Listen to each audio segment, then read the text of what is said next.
धनतेरस के दिन जरूर करें इस कथा का पाठ। कभी नहीं होगी धन की कमी। धनतेरस के दिन से दिवाली के उत्सव की शुरुआत हो जाती है। धनतेरस के दिन पूजा के समय इसकी कथा का पाठ करना शुभ माना जाता है। ऐसे में आइए जानते हैं इस वीडियो में। हर साल कार्तिक माह में दिवाली का त्योहार बेहद उमंग और उत्साह के साथ मनाया जाता है। वैदिक पंचांग के अनुसार कार्तिक माह के कृष्ण पक्ष की त्रयोदशी तिथि पर धनतेरस का त्योहार मनाया जाता है। इस खास मौके पर कई चीजों की खरीदारी की करना शुभ माना जाता है। धनतेरस के दिन मां लक्ष्मी के साथ भगवान धन्वंतरी की विधिपूर्वक पूजा की जाती है। धार्मिक मान्यता है कि इस दिन खरीदारी करने और पूजा करने से भगवान धन्वंतरी की कृपा प्राप्त होती है और जीवन में कभी भी पैसों की किल्लत का सामना नहीं करना पड़ता है। धार्मिक मान्यता है कि धनतेरस के दिन पूजा के दौरान धनतेरस की कथा का पाठ करने से शुभ फलों की प्राप्ति होती है और जीवन के सभी दुखों से छुटकारा मिलता है। अगर आप भी धन लाभ पाना चाहते हैं तो धनतेरस के दिन पूजा के दौरान व्रत इसकी कथा का पाठ जरूर करें। ऐसे में आइए जानते हैं धनतेरस की कथा। धनतेरस भगवान धन्वंतरी कथा। पौराणिक कथा के अनुसार कार्तिक मास की कृष्ण पक्ष की त्रयोदशी तिथि के दिन भगवान धन्वंतरी का प्राकट्य हुआ था। समुद्र मंथन के दौरान कई चीजें निकली जिनमें विष और अमृत भी था। इसके बाद समुद्र मंथन के दौरान भगवान धन्वंतरी अमृत कलश लेकर प्रकट हुए थे। इसी वजह से भगवान धन्वंतरी के प्रकटोत्सव के रूप में धनतेरस का पर्व देशभर में मनाया जाने लगा। भगवान धन्वंतरी के हाथ में कलश था, इसलिए धनतेरस के दिन सोना, चांदी या बर्तन खरीदना शुभ माना जाता है। भारतीय संस्कृति में स्वास्थ्य को ही सबसे बड़ा धन माना गया है और इस दिन को राष्ट्रीय आयुर्वेद दिवस के रूप में भी मनाया जाता है। मान्यता है कि भगवान धन्वंतरी को भगवान विष्णु का अंश माना जाता है और इन्होंने ही संसार में चिकित्सा विज्ञान का प्रचार और प्रसार किया। इस दिन घर के द्वार पर तेरस दीपक जलाए जाने की प्रथा है। धनतेरस दो शब्दों से मिलकर बना है, पहला धन और दूसरा तेरस, जिसका अर्थ होता है धन का 13 गुना। भगवान धन्वंतरी के प्रकट होने के कारण इस दिन को वैद्य समाज धन्वंतरी जयंती के रूप में मनाता है। शास्त्रों में वर्णित कथाओं के अनुसार समुद्र मंथन के दौरान भगवान धन्वंतरी हाथों में अमृत कलश लेकर प्रकट हुए थे। जिस तिथि को भगवान धन्वंतरी समुद्र से निकले वह कार्तिक मास के कृष्ण पक्ष की त्रयोदशी तिथि थी। भगवान धन्वंतरी समुद्र से कलश लेकर प्रकट हुए थे, इसलिए इस अवसर पर बर्तन खरीदने की परंपरा चली आ रही है। भगवान धन्वंतरी ने चिकित्सा विज्ञान का प्रचार और प्रसार किया।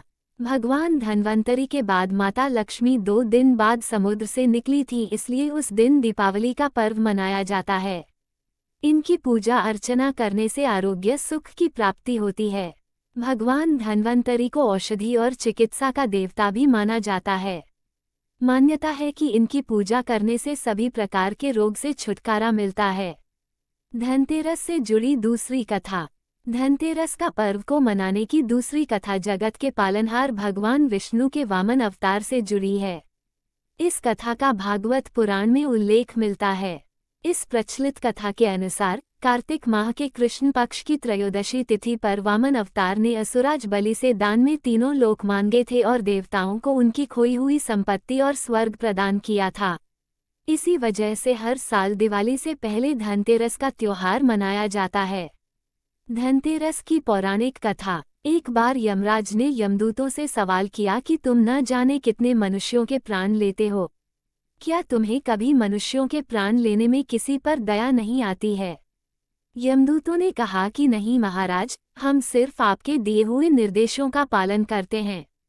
फिर यमराज ने कहा कि बेझिझक होकर बताऊं कि क्या कभी किसी व्यक्ति के प्राण लेने में दया आई है?